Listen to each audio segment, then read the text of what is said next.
adalah banyak darah yang diproduksi oleh UTD PMI Provinsi Bali.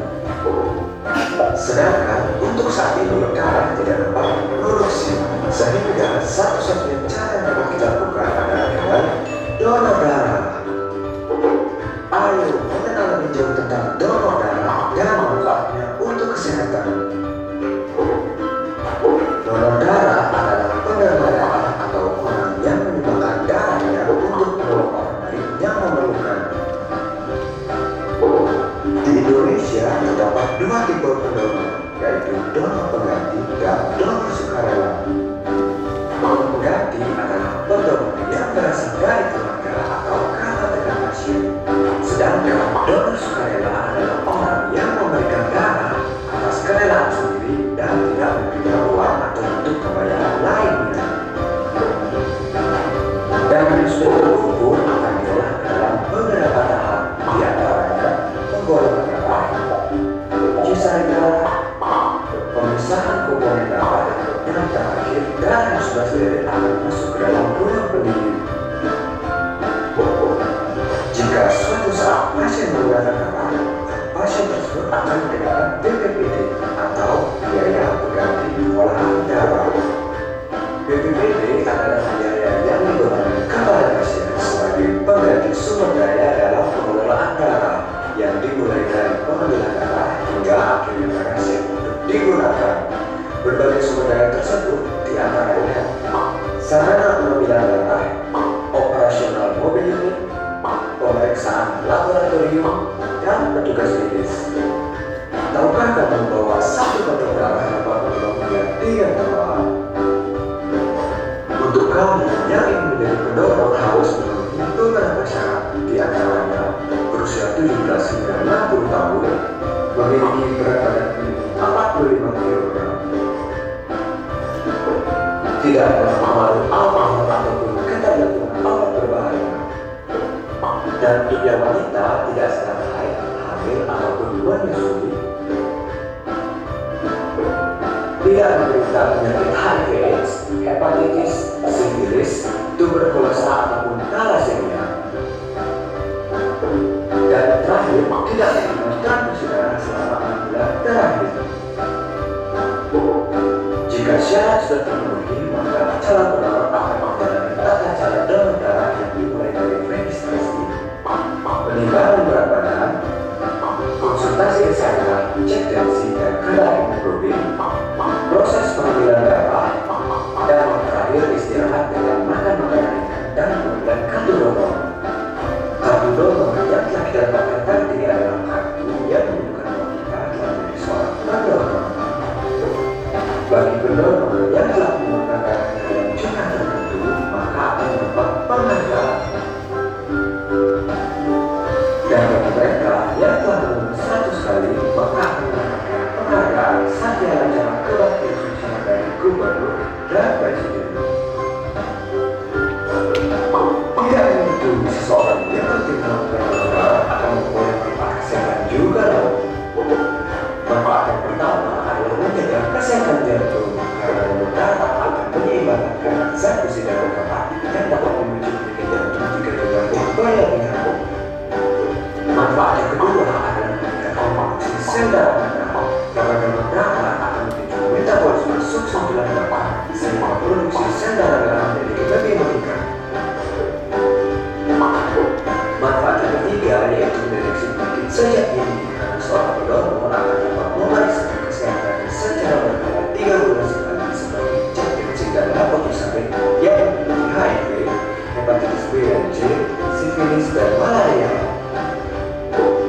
Manfaat keempat adalah membantu menurunkan berat tubuh, karena donor darah merupakan salah satu metode diet dan kedokteran kalori yang sangat ampuh untuk membuat tubuh menjadi lebih ramping. Manfaat kelima adalah membangun jasmani rohani yang baik, karena donor menjadi lebih sehat dan mudah. Share life and share smile. Untuk info lokasi donor darah, klik di alodonor.pmi.org.id. Oke. Gimana? Udah ada yang pernah donor darah di sini? Belum. Oh, Bilal pernah. Oh, waktu pas di sana ya, di silangan ya. Lolos? Lolos, Pak.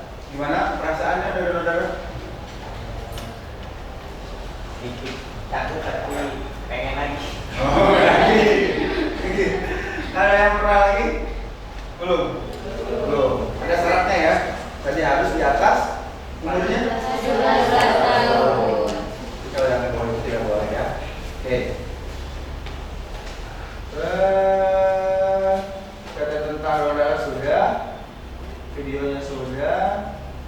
Jadi kita sekarang lanjut ke post test. Tapi sebelum post test, silakan. Ada pertanyaan dulu nggak? Pak, Boleh, Nadia. Apa? nilai normal HB itu berapa sih, Pak? Oke, dan normal HB. Ada yang tahu? Laki-laki atau perempuan nih? Dua-duanya. Dua-duanya. Ada yang tahu nggak? Kalau tahu saya kasih coklat nanti. Nilai normal HB laki-laki dan perempuan berapa acung? Jangan takut salah.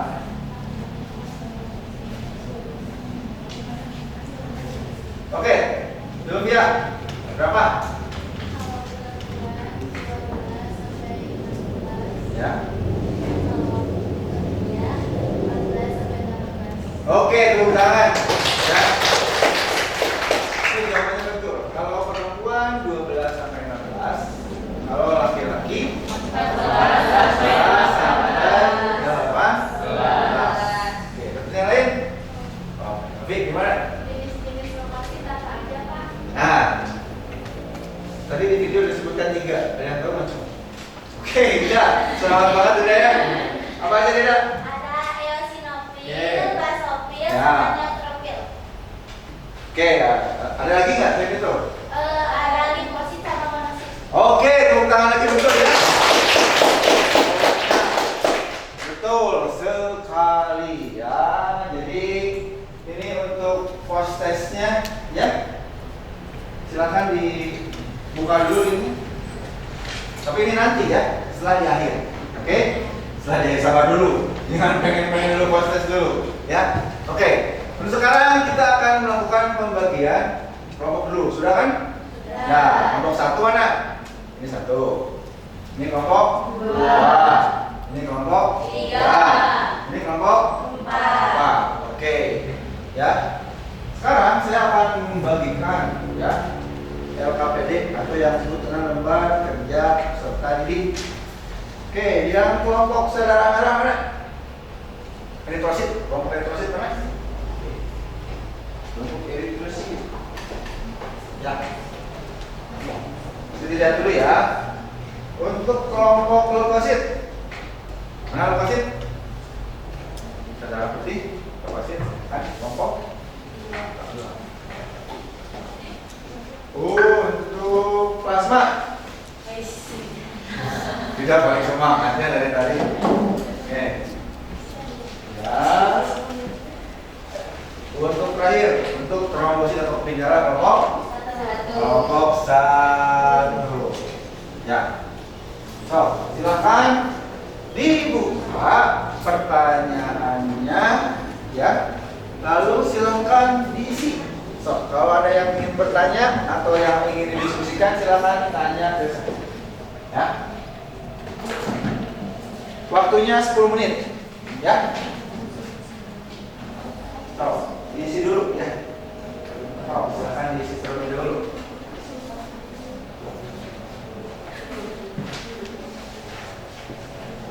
Benar ya kan? Ada yang mau ditanyakan? Ya. Siap. Paham ya? Siap. Ya.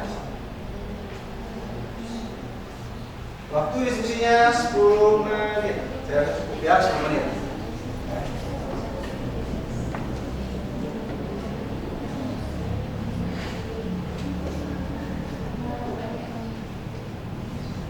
Kalau mau menanyakan, mau satu boleh satu aja jawab, maksudnya yang kepanjangan juga boleh.